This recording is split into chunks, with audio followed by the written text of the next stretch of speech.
بسم الله الرحمن الرحيم الحمد لله وحده والصلاة والسلام على من لا نبي بعده أما بعد. So my respected brothers, elders and sisters in Islam, alhamdulillah, a few weeks back we had the program as regards to the fiqh of siyam, of fasting. Alhamdulillah, today continuing from that, some people requested at the time that we should do one for zakat as well. And alhamdulillah, I also saw the need that just before the month of Ramadan, because many people tend to give their zakat in these days, I thought that it might be beneficial if we had a presentation and put forward a few important masail as regards to the pillar of Islam, very important pillar of Islam, zakat. And there are many verses in the Holy Quran through which we can understand the importance of zakat and the obligation of zakat. And at the same time, we understand the benefits that are connected to zakah. For example, in this verse, Allah subhanahu wa ta'ala says, وَمَا أَتَيْتُم مِّن زَكَاةٍ تُرِيدُونَ وَجْهَ اللَّهِ فَأُولَٰئِكَ هُمُ الْمُضْعِفُونَ. And whatever zakat you give seeking Allah's pleasure with it, it is multiplied by Allah, and it is such people who multiply their wealth in real terms. Two things that we can understand from this Quranic verse, that when we give zakat, then the intention is turiduna wajh Allah. It is given for the sake of pleasing Allah subhanahu wa ta'ala. It is given with the intention of fulfilling the obligation that Allah Almighty has put upon us. So that's one thing we understand. And what we also understand from this verse, that the wealth that we will give will not decrease, but rather inshallah Allah will grant in the barakah wealth. Allah subhanahu wa ta'ala will grant barakah in the wealth that we have after we have given zakat, and it will result in the increase in wealth. So what is zakat? Literally, zakat means to purify. That is the literal meaning. Zakat is one of the 5 pillars of Islam. In the Holy Sharia, it refers to the annual obligatory duty of paying 2.5% of the wealth owned by a Muslim who possesses nisab. And then nisab, inshallah, the slide is coming where the nisab will be explained.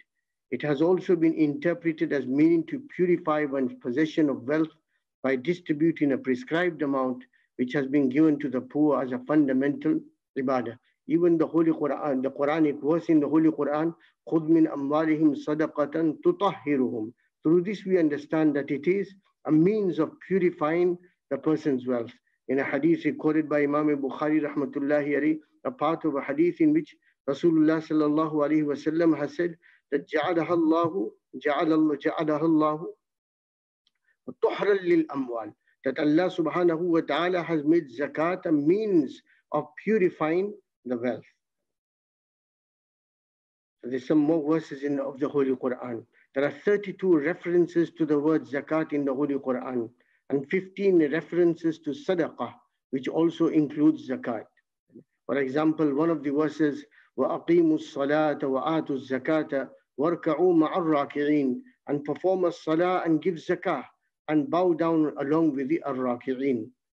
Another verse, وَالْمُؤْمِنُونَ وَالْمُؤْمِنَاتُ بَعْضُهُمْ أَوْلِيَاءُ بَعْضٍ يَأْمُرُونَ بِالْمَعْرُوفِ وَيَنْهَوْنَ عَنِ الْمُنْكَرِ وَيُقِيمُونَ الصَّلَاةَ وَيُؤْتُونَ الزَّكَاةَ وَيُطِيعُونَ اللَّهَ وَرَسُولَهُ أُولَٰئِكَ سَيَرْحَمُهُمُ اللَّهُ إِنَّ اللَّهَ عَزِيزٌ حَكِيمٌ. So some of the qualities of the believers are mentioned.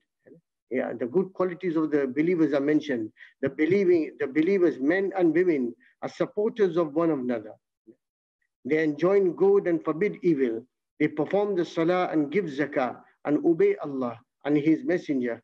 Allah will have His mercy on them. Surely Allah is Almighty and All-Wise. The virtues of giving zakah, we understand from one of the verses of the Quran, مَثَلُ الَّذِينَ يُنْفِقُونَ أَمْوَالَهُمْ فِي سَبِيلِ اللَّهِ كَمَثَلِ حَبَّةٍ أَنْبَتَتْ سَبْعَ سَنَابِلَ فِي كُلِّ سُنْبُلَةٍ مِّائَةُ حَبَّةٍ وَاللَّهُ يُضَاعِفُ لِمَنْ يَشَاءُ وَاللَّهُ وَاسِعٌ عَلِيمٌ. Which means that the example of those who spend in the way of Allah is just like a grain that produced 7 ears, each ear having 100 grains, and Allah multiplies the reward for whom He wills. Allah is all embracing and all-knowing. So inshallah, £1 that will be given and with the sincere intention in the path of Allah, whether it is zakah, whether it is other form of sadaqah, inshallah will result in the reward of £700. And even on that, then Allah says, Allah multiplies the reward for whom He wills. So it could be even more than that. The other verse, وَمَا آتَيْتُم مِّن زَكَاةٍ تُرِيدُونَ وَجْهَ اللَّهِ فَأُولَٰئِكَ هُمُ الْمُضْعِفُونَ. Whatever zakat you give seeking Allah's pleasure with it, it is multiplied by Allah, and it is such people who multiply their wealth in real terms. Then the verse that I mentioned, خُذْ مِنْ أَمْوَالِهِمْ صَدَقَةً تُطَهِّرُهُمْ وَتُزَكِّيهِمْ بِهَا. Take sadaqah, and here sadaqah means obligatory alms, zakat, out of their wealth through which you may cleanse and purify them. Zakat in the ahadith. Hazrat Abu Hurairah radiallahu ta'ala who narrates that Rasulullah sallallahu alaihi wasallam said, whoever is made wealthy by Allah and does not pay the zakat of his wealth, then on the day of resurrection his wealth will be made like a bald-headed, poisonous male snake with 2 black spots over the eyes. The snake will encircle his neck and bite his cheek and say, I am your wealth, I am your treasure. Then Prophet sallallahu alaihi wasallam recited the holy verse, let not those who withhold, to the end of the verse. It's a hadith from Sahih Bukhari. The Messenger of Allah sallallahu alaihi wasallam turned to us and said, Muhajirun, there are 5 things with which you will be tested, and I seek refuge with Allah lest you live to see them. And one of them was, وَلَمْ يَمْنَعُوا زَكَاةَ أَمْوَالِهِمْ إِلَّا مُنِعُوا الْقَطَرَ مِنَ السَّمَاءِ وَلَوْلَا الْبَهَائِمْ لَمْ يَمْطَرُوا. And they do not withhold the zakat of their wealth, but rain will be withheld from the skies. And were it not for the animals, no rain would fall on them. Meaning that if people stop giving zakat, and zakat is obligatory on them, but people refuse to give the zakat, then if it was not for the animals and the rahman, the mercy of Allah subhanahu wa ta'ala, for the other creation, then there would be no rain at all. That's one of the warnings of not giving zakat. Rasulullah sallallahu alaihi wasallam has said, when you pay zakat, you have fulfilled what is required of you. So now coming on to the Masaa'il part, that on whom is zakat obligatory? So one of the conditions that the person is sane, which would mean a person who is not sane, insane, and who's not in his senses, then zakat is not obligatory on that individual. So a sane, baligh Muslim, baligh, reach the age of puberty. So if the zakat is not farz on a child under the age of puberty, but they also, I would say that normally in this day and age, what we tend to think is zakat is only farz on adults who are working. That's not the case. If a child has become baligh, and it could be, as far as a boy is concerned, anything from the age of 12 to 15, or as far as a girl is concerned, anything from the age of 9 and above. And if the signs of bulugh have not become apparent, then according to the Islamic year, 15 years of age, then the child would become baligh. If somebody had, even in that age, if somebody had wealth, even though he's not working, but because baligh, he comes under one of these conditions, then zakat, and that child, or he's an adult now, he had the wealth, or he or she had that wealth, which reaches nisab, then they would have to pay zakat on that wealth. So baligh is another condition, Muslim, and the zakat is not an obligation upon the non-Muslim. Then the essential condition, possessing wealth equal to or above the nisab level, provided he has possessed it or she has possessed it for a full year. Inshallah, this will come in further explanation, will come on this. The baligh, one who has reached the age of puberty. In the books, the condition of being free is also mentioned, meaning that a person is not a slave. But in this day and age where we don't have slavery, so it's not relevant to the time that we live in. Another important point is zakat should be calculated according to the Islamic calendar, as the Gregorian calendar falls about 11 days short each year. It shouldn't be from January to January or from March to March. Rather, it could be from Shaban to Shaban, or Ramadan to Ramadan, or Rajab to Rajab. So what is meant by nisab? Nisab means the amount of wealth which makes one liable for zakat is called nisab. The nisab of gold and silver was fixed by Rasulullah sallallahu alaihi wasallam, and it is as follows. Gold is concerned 20 mithqal, which is equal to 87.48 grams. The nisab of silver, which Rasulullah sallallahu alaihi wasallam fixed, is 200 dirhams, which in today's weights is equal to 612.36 grams of silver. The nisab of assets other than gold and silver, for example, merchandise and cash, will be the equivalent of what is less in value between gold and silver. For example, if the nisab of gold is, for instance, 1,000 pounds, and the nisab of silver is 200 pounds, the silver nisab level must be used, which in this case will be 200 pounds. So nowadays, in the olden days, and their money was made out of gold or the money was made out of silver, it was a different issue altogether. Nowadays, it's more about notes and coins, which is not gold and which is not silver. So if somebody had money and that money was equal to, silver is a lesser of the value between the gold and silver.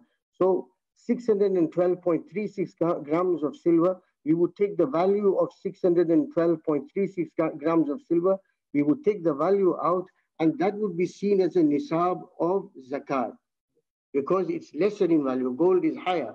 So we'll take in the example that has been given, for example, the nisab of silver is 200 pounds, of gold 87.48 grams of gold. For example, if it was to cost 1,000 pounds, then we will take the figure of 200 pounds. So if somebody had 200 pounds and no debt, and 1 year was to pass on the 200 pounds or more, then zakat would be obligatory upon that individual.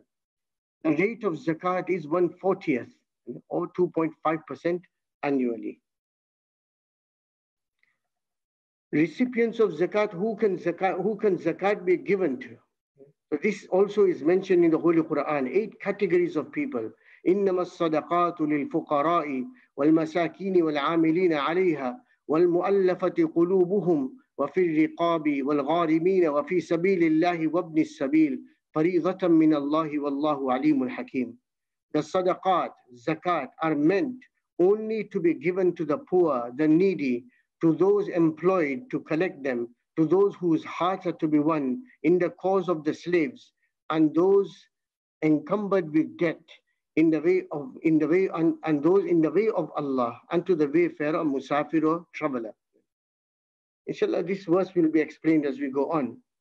One thing to remember here as well, the word sadaqat in this verse, according to the consensus of the Muslim Ummah, refers to the obligatory sadaqat, zakat, or sadaqatul fitr.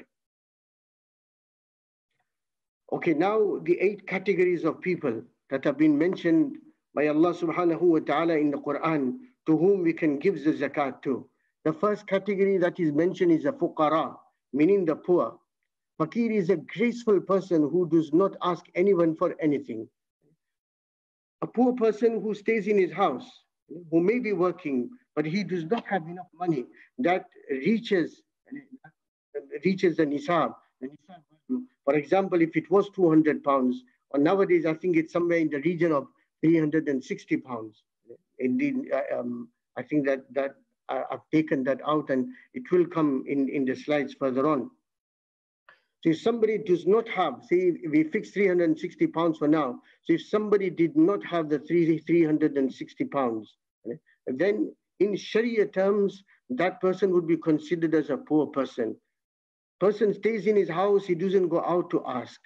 So that's the description that has been given by Hafiz ibn Kathir rahmatullahi alayhi as regards to the faqir, the poor person. So that is one category of person that can be given zakat. Masakin, the poor who may have some wealth but doesn't exceed the nisab. They may have some money, but they don't have enough. They don't have that much that it goes above the nisab level. And miskin, one of the interpretations of miskin that has been given is the one who follows people begging.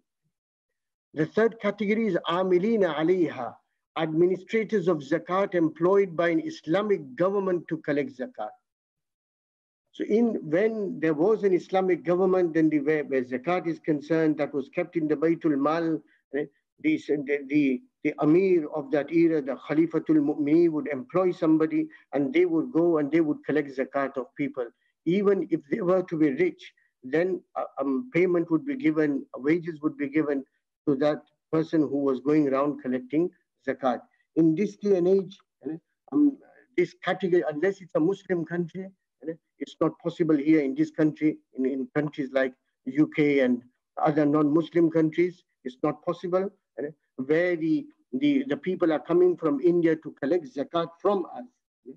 From India, people, or from Pakistan, people from Bangladesh or other places, where the people come in order to collect zakat from us, they will not come under the category of Amilina Alayha, according to Mufti Muhammad Shafi Sahib in his Ma'ariful Quran, who has written that their correct position is that zakat payers have made them their agents to distribute the zakat amongst deserving people. So we have made them our wakils and our representatives to give zakat to the poor people in their country, or to the poor students in their madrasa. So salaries cannot be taken out from the wealth that we give to them. Fir riqab, for those slaves who need help to buy their freedom. Again, this is irrelevant in the times that we live in, because there is no slavery. Al-gharimin, those in so much debt that they do not have any surplus possessions or wealth to free them of the debt. Or somebody may have some wealth, but they have so much other debt on their heads. In order to pay off the debt, we can give them zakat. Fi sabilillah, in the cause of Allah, the poor soldiers in the Muslim armed forces, zakat can be given to them, or those on whom Hajj was farz, but now do not have the sufficient funds. Some have included for students of knowledge as well. There are some people who say that fi sabilillah, or in fi sabilillah, they've made it so arm and so vast that they've masajid or madaris or hospitals and these places. But according to Imam Abu Hanifa rahmatullahi alayhi and many other scholars, as far as zakat is concerned, one of the essential conditions of zakat is that there has to be tamlik. Tamlik means ownership, that you have to give it to a poor person who will take possession of that wealth, and he can do as he wish with that wealth. And if you give to a masjid, masjid is a building, so the tamlik, the condition of tamlik will not be fulfilled.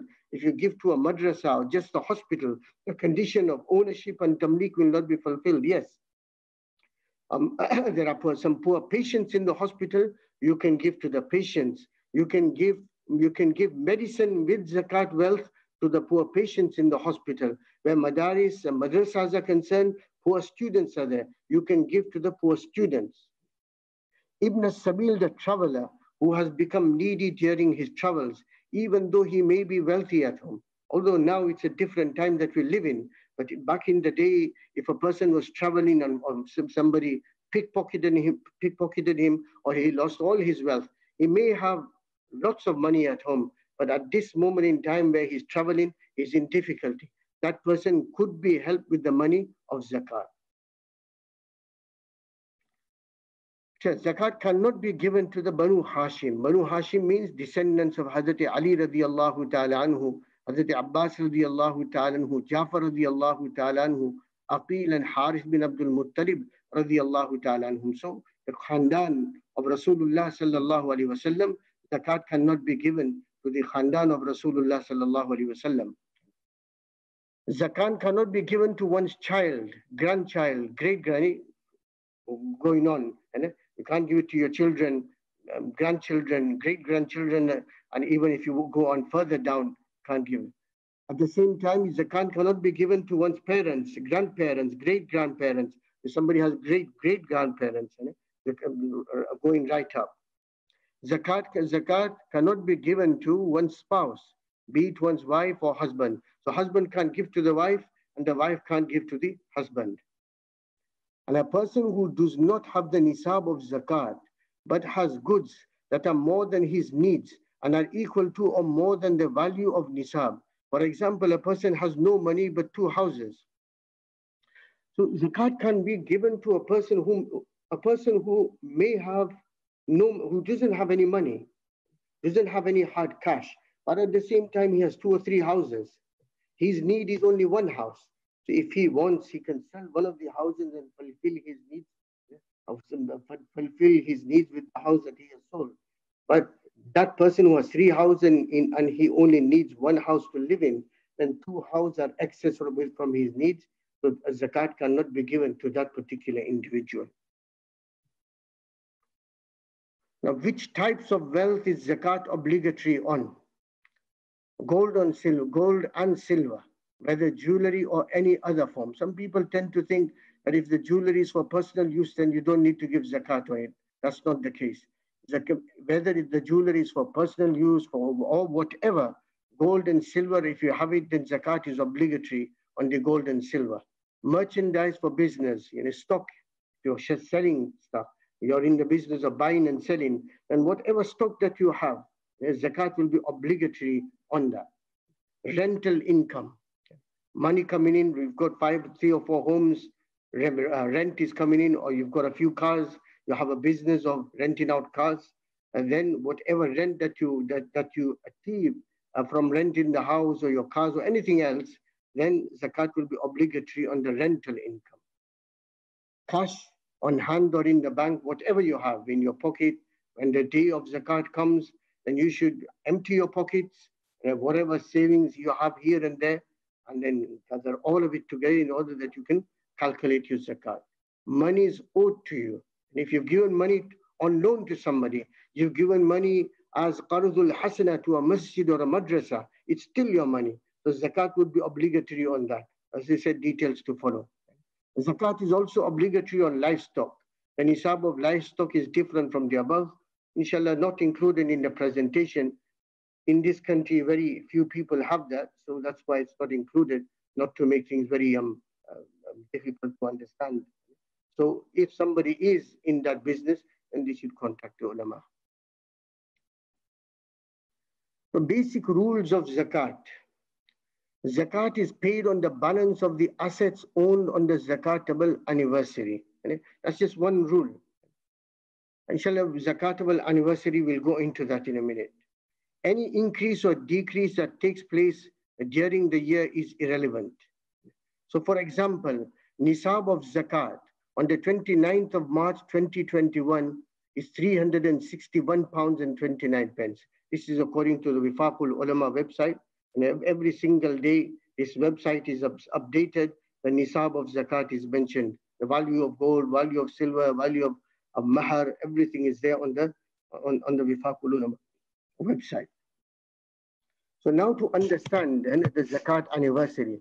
So for example, Umar had 0 pounds on the 1st of Rajab, 1441. So this year we're talking about. Last year, 1441, last year, Umar had 0 pounds on the 1st of Rajab.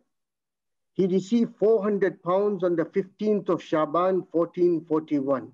After 1.5 months, somebody gave him, or he earned 400 pounds. This is on the 15th of Shaban. Now 400 pounds is more than 361 pounds 29, which means that he has now in his possession, he has the amount which is more than the nisab. The zakat is not obligatory at this moment, but now you have to note this date down, that 15th of Shaban was the date that I received 400 pounds, which is more than the nisab of zakat. So this Umar's zakat date or Umar's zakat anniversary will be the 15th of Shaban every year. Hopefully that's understood.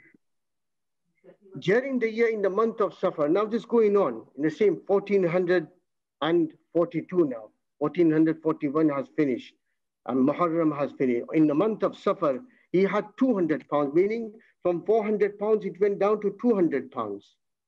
In the month of Rabiul Awwal, he had 300 pounds. It went 100 pounds further up. So he had 300. Then he received a further 700 pounds on the 1st of Shaban. So he had 300 pounds in Rabiul Awwal. On the 1st of Shaban, somebody gave him, or he earned another 700. So on the 15th of Shaban, he had 1,000 pounds. He will pay zakat on the 1,000 pounds. Whatever happened between the 15th of Shaban, 1441, and the 15th of Shaban, 1442, whatever happened in the middle is irrelevant. What we need to know is when, when he became the Malik, the owner of Nisab, and 1 year after that, what does he have on that particular day?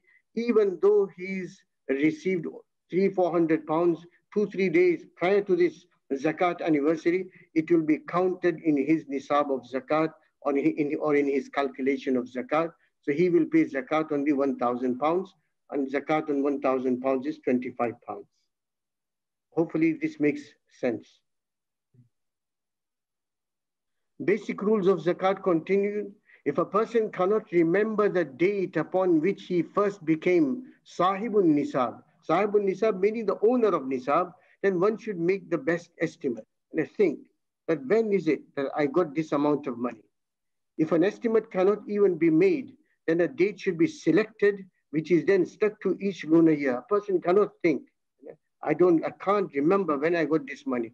So then he makes a rough estimate that, okay, I had that nisab. For example, I say to myself, on the 1st of Rabiul Awwal, that's when I had the money which is equal to the nisab of zakat. 1st of Rabiul Awwal was the month or was the day that I got 360 pounds.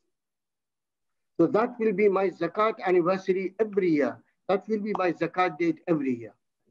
And some people tend to think that it has to be the month of Ramadan that we have to give zakat. No. Your zakat will be given in accordance with your zakat anniversary. If zakat became obligatory upon you in Rabiul Awwal, then you should give in zakat in Rabiul Awwal. If zakat became obligatory in Rajab, then give zakat in Rajab. If at any time, another important masla, if at any time his wealth drops below 0 pounds, he goes completely bankrupt, no money at all, no gold, no silver in his possession, then his zakat date will be reset from the date he comes into the possession of the nisab. So again, basic rules of zakat continue. If an object contains a mixture of metals, including gold or silver, and the gold or silver is more than the other metals, the whole of it will be regarded as gold or silver, and zakat will be farz. If the other metals are greater, then zakat will not be farz. Sometimes we have jewelry, and it's made out of mixed metals. Gold and silver is there, or very little silver and more other metals, or very little gold and more other metals. If the gold is more more than the other metals, then the whole of the jewelry will be considered as though it's gold. And if the gold is less in that jewelry and the other metals are more, then the whole of the jewelry will be considered as other metals, meaning then zakat would not be obligatory on that particular piece of jewelry. Same with the silver. If you have other metals, silver is mixed in with it. If silver is more, then the whole jewelry will be considered as silver. And if the other metals are more than the silver, then it will be considered as though it's the jewelry is made of other materials, then zakat would not be obligatory upon it. The zakat should be distributed as soon as possible, at the very latest within 1 lunar year of the calculation day. Shouldn't be kept back, because now it's a right of the poor people, and it should reach the poor people as soon as possible. Zakat needs to be paid on jewelry every year. It is not the case that if one has paid it once, then he or she doesn't need to pay it again. Some people tend to think that I paid zakat on it last year. I paid zakat on it last year, so I don't need to pay it again this year. Some people tend to think that's wrong. Every year, when the zakat date comes, whatever jewelry that you have, whatever monies that you had, even though you paid zakat for it last year, you still have to pay zakat for it again.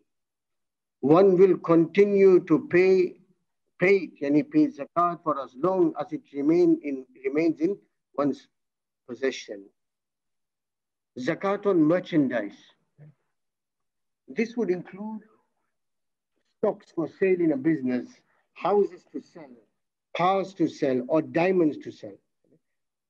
So if we own a business, whatever merchandise that we have in that business, whatever stock that we have in that business, it would be considered as though that this is also money.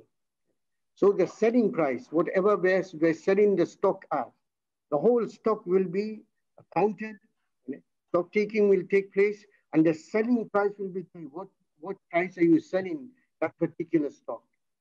That selling price will be taken into consideration, and whatever figure that we come to, 2.5% of that will need to be given as zakat.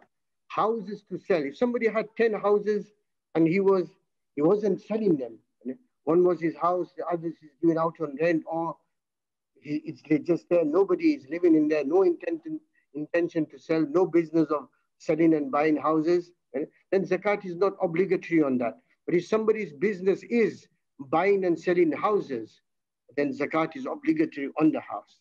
Same with the cars.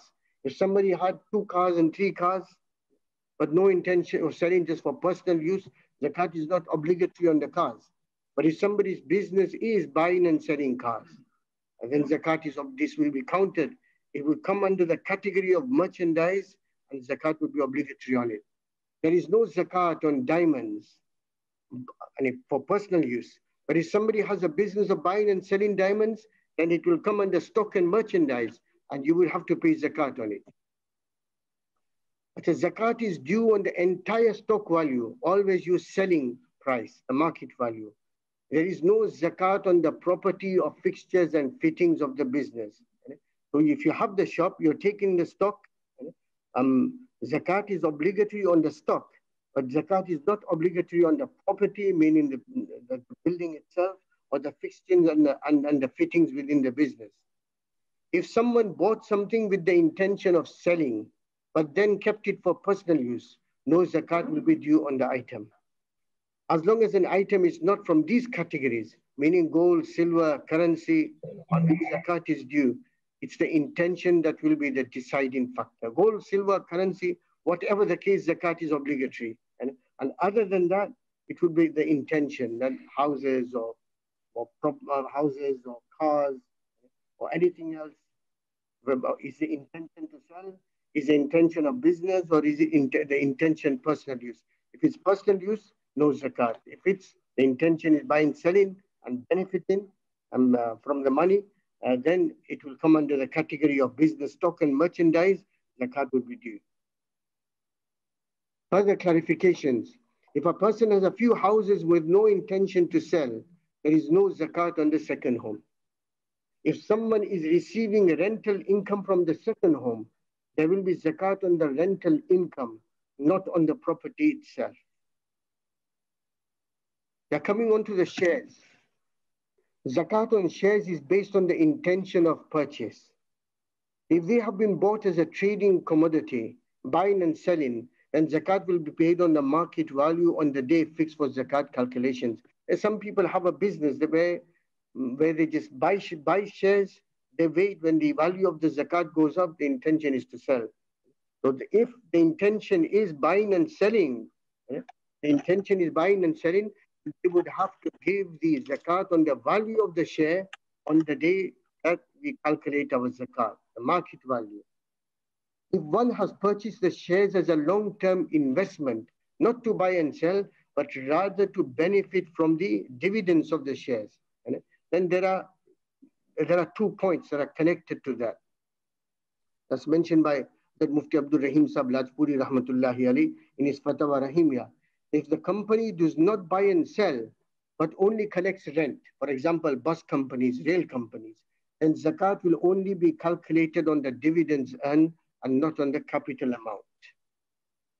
If the company buys and sells merchandise, zakat will be calculated on the capital investment as well as on the dividend. So it will be on the whole share itself. However, one is allowed to subtract the value of those items which are exempted from zakat. I just said, if somebody has a business, then they have to give zakat on the stock, but they don't have to give zakat on the building itself, and they don't have to give zakat on the fixtures and fittings. In the same way, whether these shares are concerned, one would not have to give zakat on that part of the business, which is machinery or land or furniture or cars, etc. This information on the percentage of non-zakatable assets can be obtained from the company's annual report. So just as an example, Zaid got 1,000 pounds worth of shares in company A. If 50% of the company's assets cover machinery, land, furniture, cars, etc., and the other 50% of the company's assets are in the form of cash and stock in trade, then 50% of the £1,000, meaning £500 is zakatable, whilst the other £500, which is 50%, would be exempt. Coming on to pensions, there are broadly 3 types of pensions. Final salary pension scheme, also known as defined benefit, DB. The amount a person receives depends on the salary they were earning when they retired and how long they work for that particular employer. There is no zakat on this type of pension. Zakat will become due when they receive this pension. That money remains with him until that zakatable anniversary, or if zakat was not obligatory on him and he receives so much money that on the day that he received the zakat, that would be his zakat date. 1 year on, if he had that money in his possession, then zakat would be obligatory. But he doesn't have to give zakat for the past years. Money purchase pension plan, also known as defined contribution, DC. The money that is paid into this fund is invested by the provider. When a person retires, the amount they will receive depends on how much they have paid in and how well the investments have also done. There is zakat on this type of pension. There is zakat meaning zakat for the previous years as well. So the easiest way to go about it is that every year we look as to how much our zakat fund is worth. Easiest way, and then give the zakat every year on that zakat fund. So that would save on at the time when we retired, when we got that lump sum, then 30 years of zakat would have to be taken out. If we were taking it out every year, then we wouldn't have to take a lump sum out at the time when we got that lump sum of the pension money. Individual pension, this is a personal and private pension or self-invested pension or a stakeholder pension. The person has a choice of how often they pay into it, and the return depends on how much you put in and how well the investments have done. There is also zakat on this type of pension, meaning every year zakat should be taken out. So you take out the value of your pension, and every year you should take out zakat.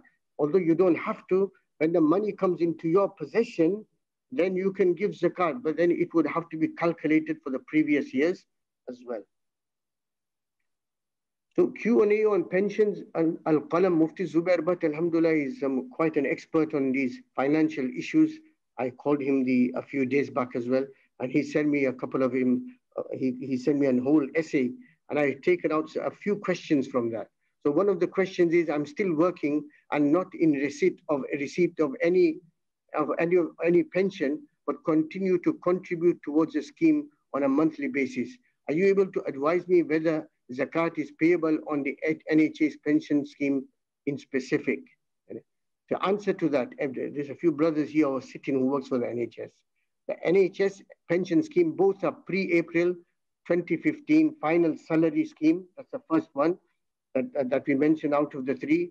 And the post-2015 average salary is a defined pension scheme, the DB scheme, in which the pension holder never secures ownership of the pension contributions prior to actually receiving the pension. Thus, there is no zakat to pay on the pension value. Once a pension payment is actually received following retirement, it will be liable to zakat if it remains on the zakat anniversary, along with all the other zakatable assets. If it has been consumed by then, there is no zakat to pay on it. You can get some further details on the website or the link that are posted here. The other question, are pensions considered to be a zakatable asset?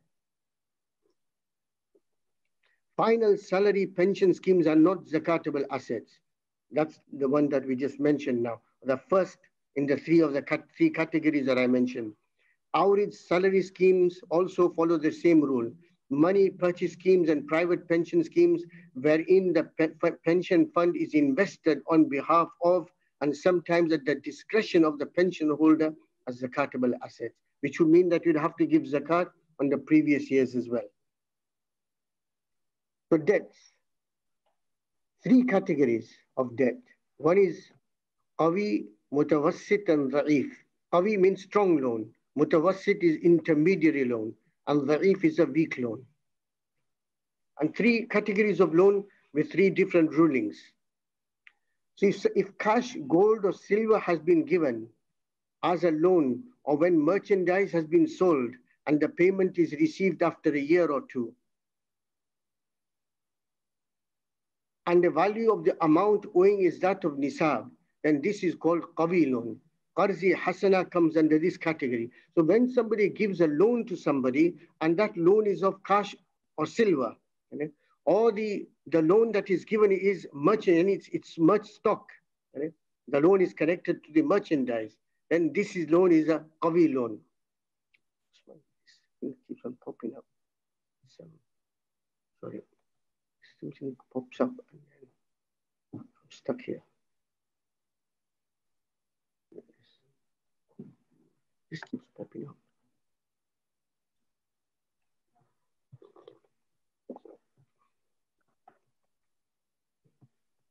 Okay. So where this qawi loan is concerned, or the strong loan is concerned, zakat for those years prior to payment will be obligatory. If the debt was paid in installments and 1/5 of the debt was paid, then zakat will have to be discharged for this amount. So whenever you receive this debt, the loan that is given is money, or the loan that is given is gold or silver, or the loan was of merchandise, connected to merchandise and stock, then if the money was received after 5 years, then the 5 years of zakat would be necessary. Zakat would have to be given for the previous years as well. So this is connected to the qawi or the strong loan. The mutawassit loan, intermediary loan. An intermediary debt is a debt from the sale of non-merchandise, such as the sale of one's house or car. It's not connected to gold, it's not connected to money, and it's not connected to stock. It's something else. For example, I sold my own house, or so I sold my personal car, or I had some personal clothes and I sold them, but the person did not give me the money. So the debt is there, but this debt comes under the category of mutawassit or intermediary loan. So on that, the fuqaha have stated, they have 2 opinions on this. Zakat will become farz when these monies are received and they are equal to or in excess of nisab. And further, they are retained for a full Islamic year. There is no zakat for the years that have passed before receiving these amounts. This is a rajih or the preferred opinion in the Hanafi school. There is another opinion on this type of loan as well. The other opinion is that zakat will be due for the past years. Somebody can afford it, caution demands that this opinion is taken where the zakat of the past years is also given. So on that, I took out one particular question from Mufti Yusuf Shabir, where the question is that Zaid sold his personal house on the 1st of Rajab for £100,000. The buyer took possession of the house. For some reason, he was unable to make the payment immediately and paid 3 months later on Eid day. Zaid's zakat day is 1st of Ramadan. Does he have to give zakat on the £100,000? Because he has not got the possession of that 100,000 on the 1st of Ramadan. It's money owed to him. Does he need to give zakat on it? Remember, this is a mutawassit loan. Hanafi jurists have mixed views in relation to this, as it is a debt of intermediate strength. The Zahirul Riwaya, manifest narration, or I said one of the opinions, is that zakat is necessary. Therefore, in this scenario, zakat should be given. That's one opinion. If, however, a person is struggling, for example, due to purchasing another house after his zakat anniversary, and this is his only home, then in this scenario, zakat can be excused. So I think a better way of putting this intermediary loan is, because the more raji, the correct opinion is that zakat on such debt, which is not connected to gold, silver, or stock, you don't have to give zakat for the previous years. That's the more correct or the raji opinion. But there is other opinion as well of Imam Abu Hanifa rahmatullahi alayhi. If one's financial condition is good, then he should pay the zakat for the previous years as well. And if one's condition is poor, then he has the option of not paying for the previous years. So the third category of debt is a weak debt, dha'if. A weak debt is a debt not gained through exchange of wealth, any mal, gold, silver, or stock. They're like inheritance or bequest or mahar. Salary also comes under this. You are owed salary. Somebody is owed mahar. Zakat will become fard when these monies are received and they are equal to or in excess of nisab, and further they are retained for a full Islamic year. There is no zakat for the years that have been passed before receiving these amounts. Now coming on to bad debt. If a person has lost, you've given money, and this happens a lot, unfortunately, in this day and age. If a person has lost all hope in recouping the money given as a loan, then there will be no zakat on that loan. I gave money to someone for 1 year, and the year has passed, and you go for the money, and the person says, which money? And there's nothing to prove you've given it, or even if there's proof, but you have no hope of gaining that loan back. And then there's no zakat on it. And when he's lost all hope, then if he wants to receive it in the future, only that year's zakat will be due. Past year's zakat will not be due. But if there was some hope of recouping the loan, then he may delay the zakat, meaning he's not completely lost all hope. There is a chance that he'll get it. But at the same time, there is also a chance that he won't get it. And it is both things there. Then in that case, if he receives his money, he will pay the zakat of the past year as well. Note on repaid loans. I think this is also important. If you are already sahib al-nisab, meaning the owner of nisab before you are repaid, then this repaid loan will be added to your zakatable wealth on your zakat anniversary. So when we say that when the loan is repaid and then 1 year passes on it, 1 year passes on it, meaning that if that 1 year, before that 1 year, your zakatable anniversary falls, and then the zakat will be due then. For example, if your loan was paid in Rajab 1442, and your annual zakat date is the 1st of Shaban 1442, meaning you were paid in Rajab, and after 1 month, is your zakatable anniversary, your zakatable date, then your repaid loan will form part of your zakatable wealth on the 1st of Shaban. If you are not sahib al-nisab before receiving the repayment, and now either by itself or added with other wealth you had, it reaches the amount of nisab, then you will wait 1 lunar year from the date you got this amount. If you still have an amount equal to or above the nisab, you will calculate your zakat. This date will be your annual date, annual zakat date going forward. Money owed to others. So if this is a short-term debt, then that will be deducted from the zakatable wealth. So it's just short-term debt. I've given money, 200 pounds, I say to a masjid, I've given 1,000 pounds to the masjid. And then when I'm calculating my zakat, then that 1,000 pounds I've given as a loan, then I will calculate in my zakatable wealth. I'll give zakat on it. Although I have the option that I can give it when I get that money in my hand. So you can give it beforehand as well. Long-term debts that are to be paid off in installments, like mortgage payments, and I would say here Islamic, inshallah, mortgage payments, the more preferred opinion is that one must deduct the outstanding installments payable for the coming lunar year. So let me just go into a detail a little bit. So for example, if somebody's taken an Islamic finance package of say 200,000 pounds, that means I'm in debt for 200,000 pounds. And the reality is that many people in this country, for example, have got houses on some sort of finance. And if we were to count all the whole of this amount, the 200,000 or whatever, then probably zakat coming from the UK would be very less. And that would mean that the poor people would lose out. And this is the reason why the fuqaha have said that when one has taken a long-term debt and it is not due on him straight away, he doesn't have to give that money that same month or the same year. Rather, he has 30 years or 25 years to pay. Then in a situation like this, one will count 1 year of your outstanding installments as your debt. So for example, if 100 pounds a month you have to pay, then £1,200 will be seen as a debt that you can offset. And when you're calculating your zakat, then you can count £1,200 as your debt, and the remaining you won't count it. You'll just ignore the remaining 190,000 or whatever. Same with student loans.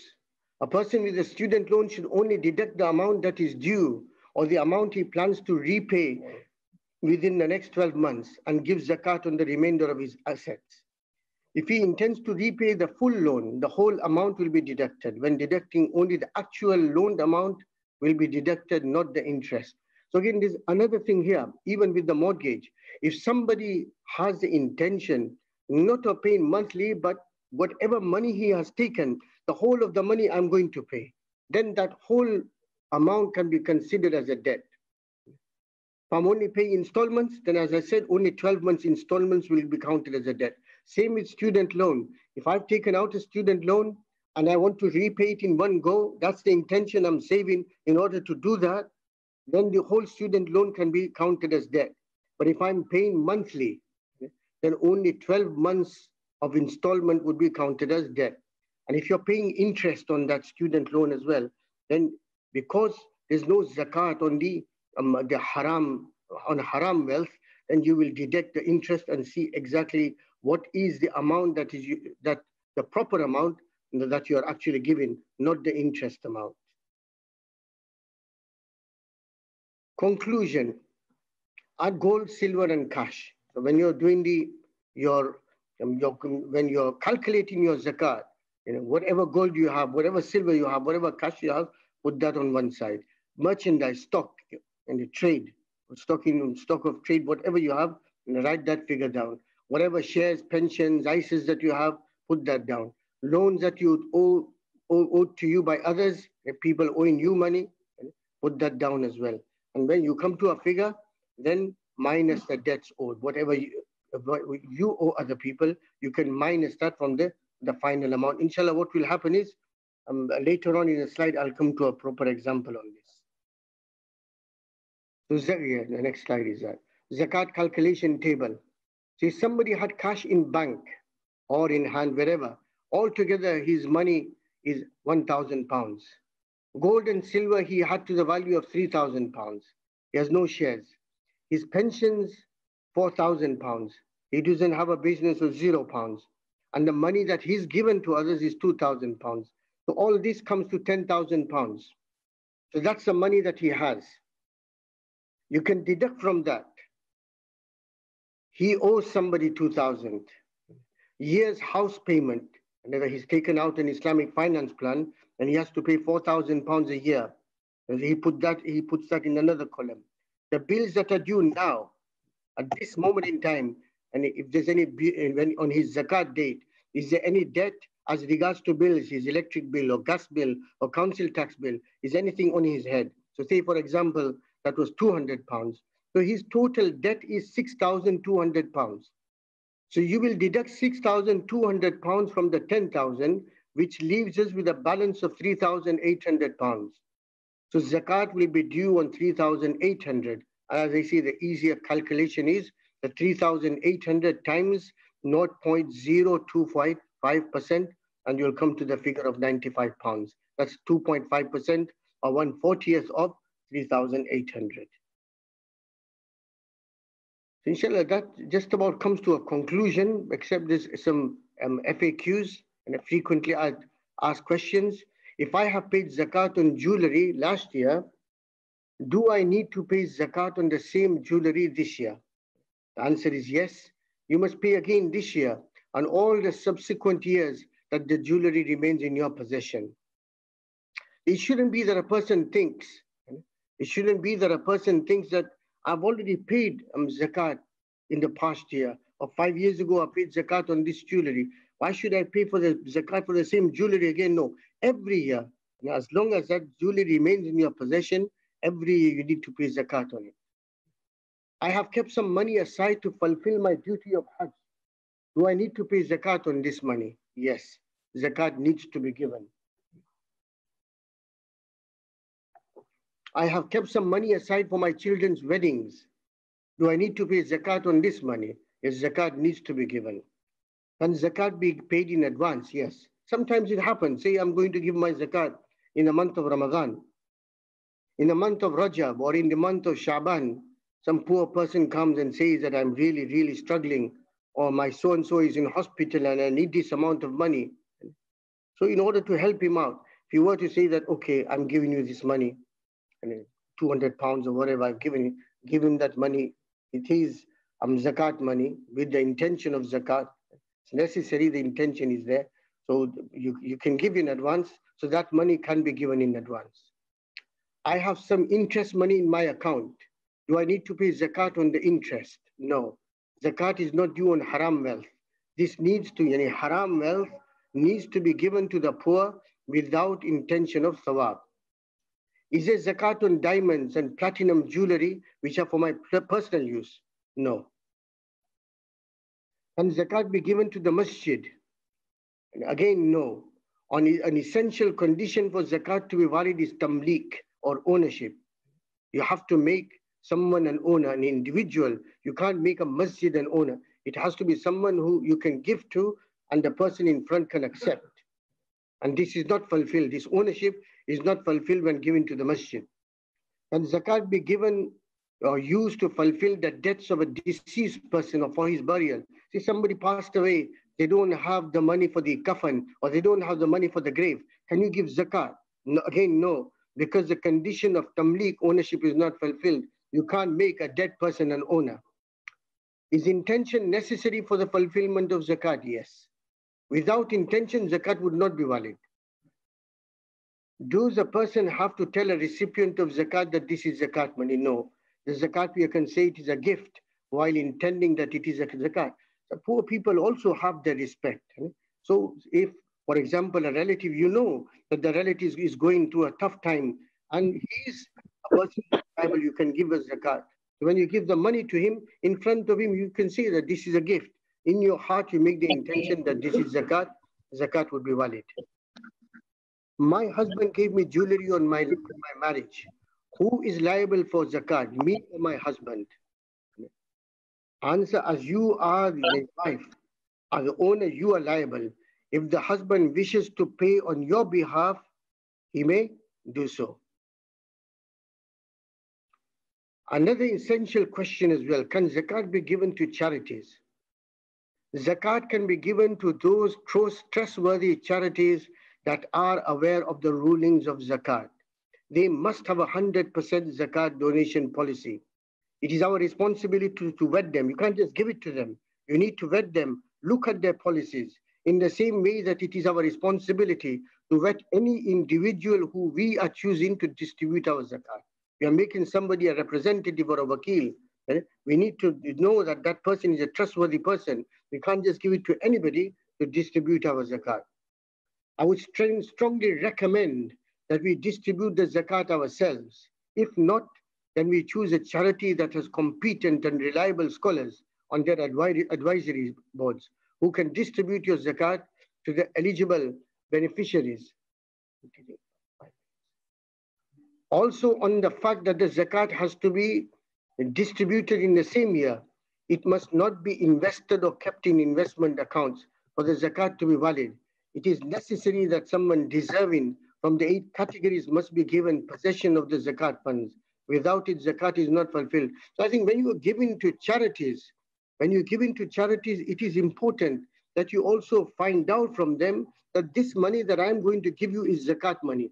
Is this zakat money going to be discharged straight away, or are you going to leave it in your account? Or is this zakat money going to be invested, and you're going to take the benefits or the dividends or unfortunately interest or whatever, and then you're going to use that for the poor people? If that's the case, then you shouldn't give to charities that do this. For zakat, that is bad practice. And if you know that, then the zakat is not valid, because zakat, as I said, the necessary condition for zakat is tamlik. And that has to be by the poor person. You give to the poor person, and the poor person takes ownership of that fund. Being in an investment fund or lying around in a bank account, the condition of tamlik is not fulfilled. So I think that concludes the presentation for today. Alhamdulillah, we've done it in time as well. I don't know whether we have any questions. If any questions have come through, then please come forward.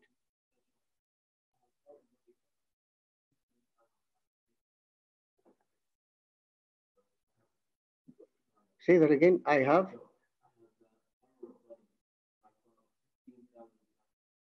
Back in the future, when I have it, can we pay zakat? So I think the question here, one of the questions is that someone's borrowed money from their father. 15,000 pounds has been borrowed from the father. So there's two things here. The father has to pay zakat on the 15,000 pounds because the money belongs to the father. The person who has taken the loan, he or she does not have to pay the zakat. Although on that 15,000, the zakat, the father does not have to pay straight away.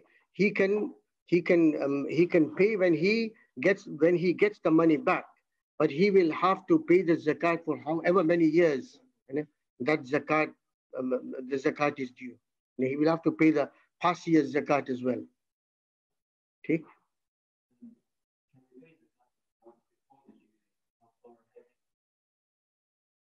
You can pay zakat before the due date.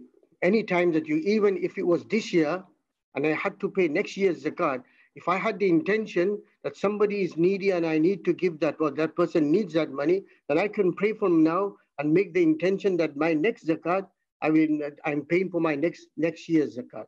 So that's also permissible.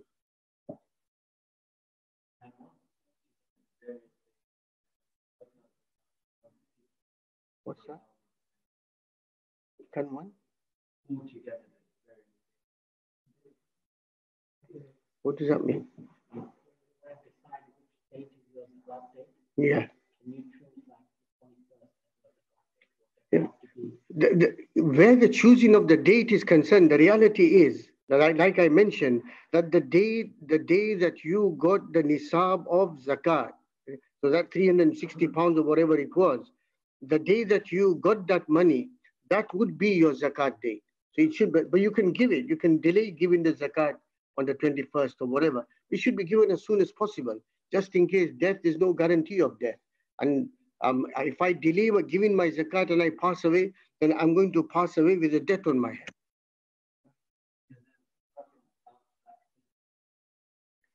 Is the zakat on a bounce back business? There is no zakat on that because it's a loan.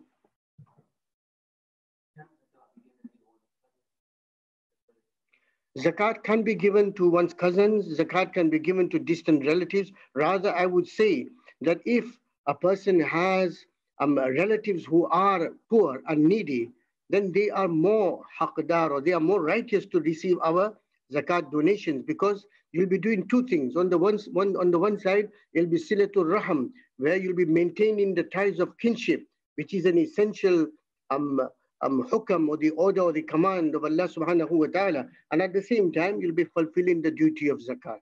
Okay? So they should come first anyway.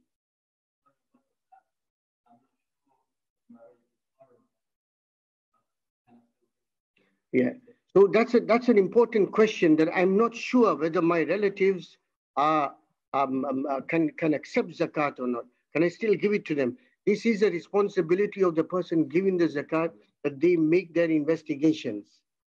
They vet the person they are going to give their zakat to, and if after that investigation they've given the zakat will be valid. Even afterwards, if they find out later on that they were in reality quite rich, the zakat would be valid because you made that investigation. But without investigating and you gave the zakat and you find out, zakat would not be valid.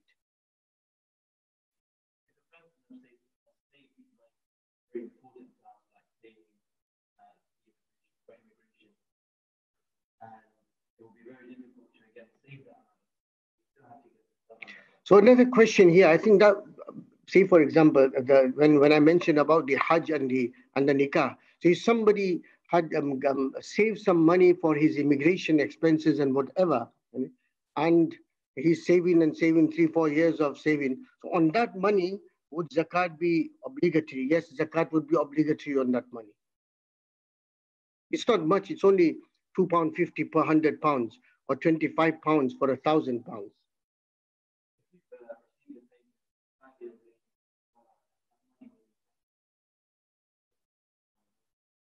The next time you pay zakat, can you deduct from 5 years worth 50%?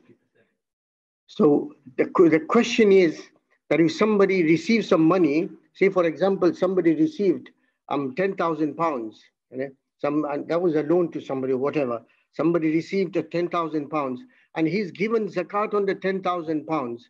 Later on, after he's given that zakat sometime later, then he finds out that 50% was his and 50% was somebody else's. So then that zakat that he gave of 10,000, that 5,000 extra that he gave, can he say that that's for my future? No, he can't say that, because at the time of giving, that intention was made, and the other would be considered as lillah or sadaqah nafila. Zakat on credit card amount, credit card balance, I mean, that's a loan. So there'll be no zakat on that. That's something that you'll deduct from the assets that you have. Zakat needs to be calculated to the penny, yes.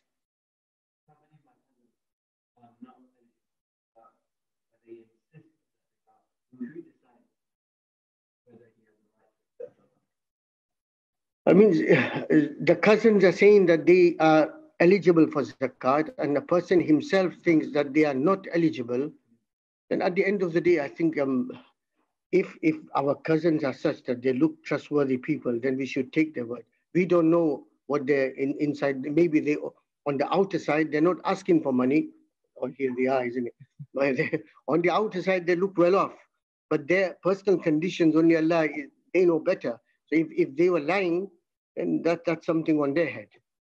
But we make our investigations to the best of our ability and then come to a conclusion.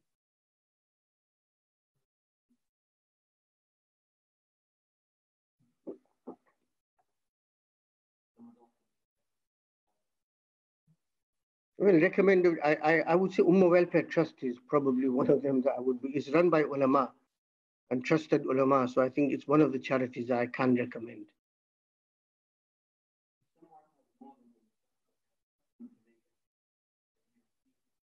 Someone?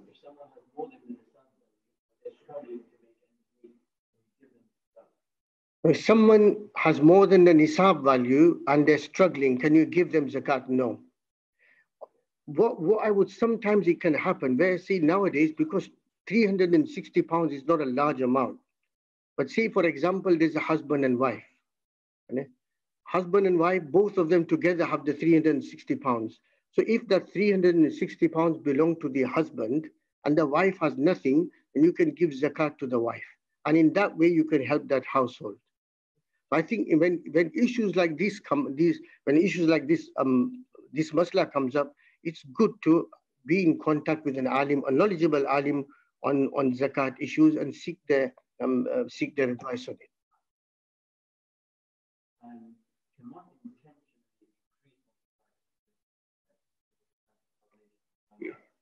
Can one intentionally increase their zakat? Yes, they can do. That's a good thing to do.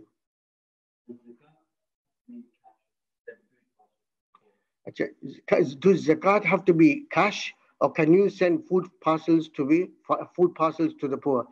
Zakat can be cash, and can be in the form of food as well, as long as you make that person the owner.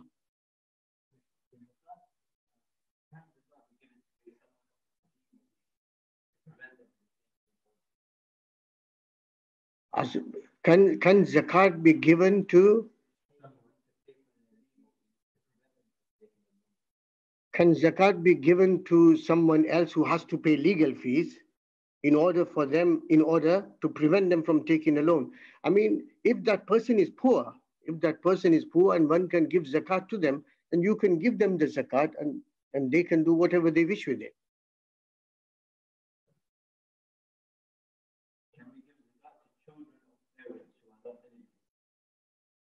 You cannot give zakat to children, and children whose parents are not eligible. No, you can't give zakat to children whose parents are wealthy. So student loan and tuition, we've come across that student loan and tuition fee be deducted. As I said, that when the time comes to give, that's done now. So student loan I've already covered that when the demand is there for you to pay. So whilst a person is a student, the demand is not there. When he starts working and he gets a certain salary, then the demand is there. So then zakat can be that amount of money that is taken from him monthly, that can be multiplied by 12. That amount can be considered as a loan. The whole of it will not be considered as a loan.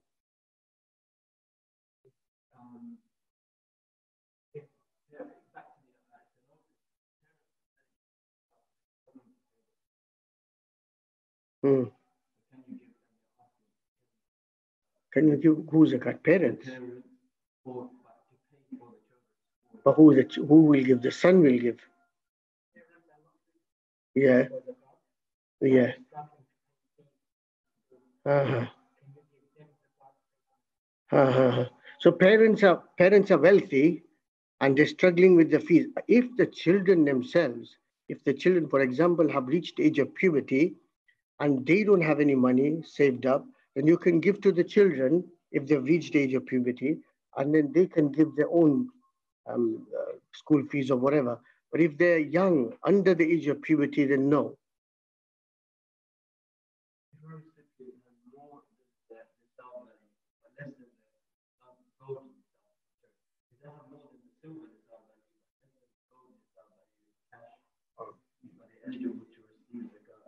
So if somebody has, for example, the question is, if somebody has money which is equal to the gold, silver nisab, somebody has more money than the silver nisab, but less than the gold. Okay? So for example, the gold nisab is 4,000 and the silver nisab is 300 pounds. So somebody has 500 pounds. Can they receive zakat? No, they can't.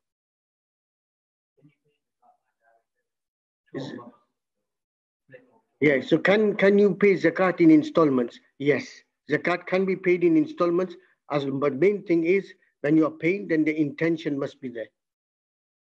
Okay.